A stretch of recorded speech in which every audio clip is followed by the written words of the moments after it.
Հայաստանյան իշխանությունները պարտավոր են գիտակցել, թե սոցիալ-տնտեսական լարվածությունն ինչ անսպասելի հետևանքների կարող է հանգեցնել, ասում են գյումրեցիները։ Ապրիլմեկյան թանկացումները եւ ներքաղաքական ու արտաքին քաղաքական անհասկանալի զարգացումները իսկապես երկընտրանքի առաջ են կանգնեցրել մարդկանց։ Ինչ անել, այս հարցի շուրջ են մտորում Հայաստանի հազարավոր քաղաքացիներ։ 20%-ը ուրեմն բարգավաճում են, 80-ն էլ աղքատանում են Հայաստանում։ Էդել չգիտեմ, ուշ կհասցնի, կորզանման։ Հիմա կայելու ոչ մի հնարավորություն չունենք։ Մենք հազիվ յոլա ենք գնում,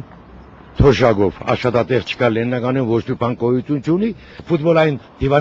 դիվանագիտությունով հասած դրան։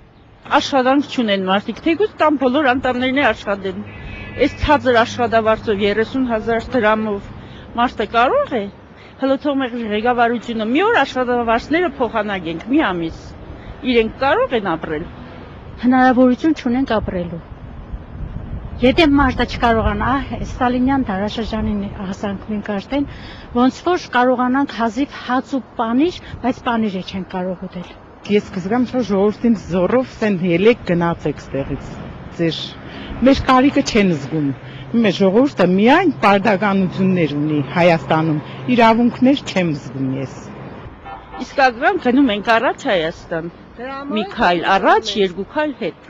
Գյումրեցիների մտավախությունը հետևյալն է, որ սոցիալական ճգնաժամն անկանխատեսելի հետևանքների կհանգեցնի։ Ոմանց կարծիքով հենց սոցիալական հողի վրա կլինեն զանգվածային բողոքի ակցիաներ։ Որ բռունց զգա կառավարությունը։ Եթե ժողովուրդը ելնի ոտի անպայման կփոխվի։ Դե չէ, իրանց վրա հույս տնել դա հնարավոր չէ։ Քանի տարի եղավ ամեն անգամ խոստանը բան չնենի։ Որը ոստանա ինչ պիտի անի։ Պիտի մարդի մեկի դեպքերը նորից կրկնվի։ Վախի հարց չէ այստեղ, մարդիկ ոչինչ չեն կարող անել, ինչ անենք։ Ժողովուրդը հերիք է խփնված մնա, ոտի կանգնի, մենակ պայքարը,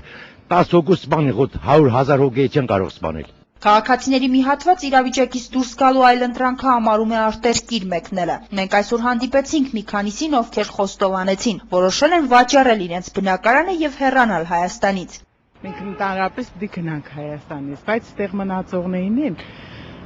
մենակ համբերություն։ Կվաճառեն բնակարանը եւ երևի դուրս գանք հանրապետությունից։ Գնում են։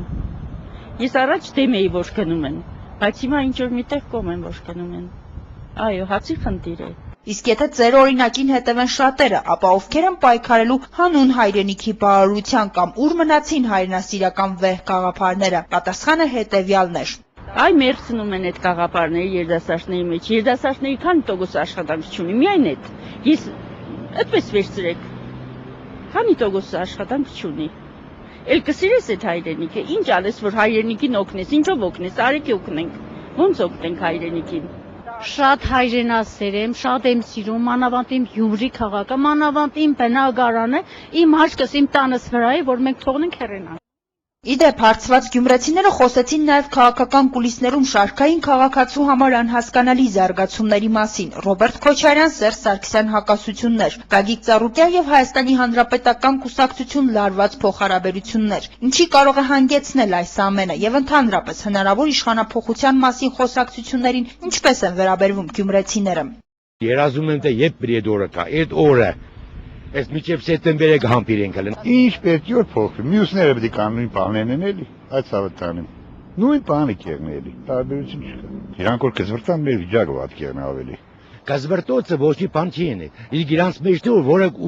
ավելի շատ փախստն է, ժողովրդի քրդինքը։ Այդքան միլիոններով դոլարներ եկան, ուր հասավ իրանց կրբանը։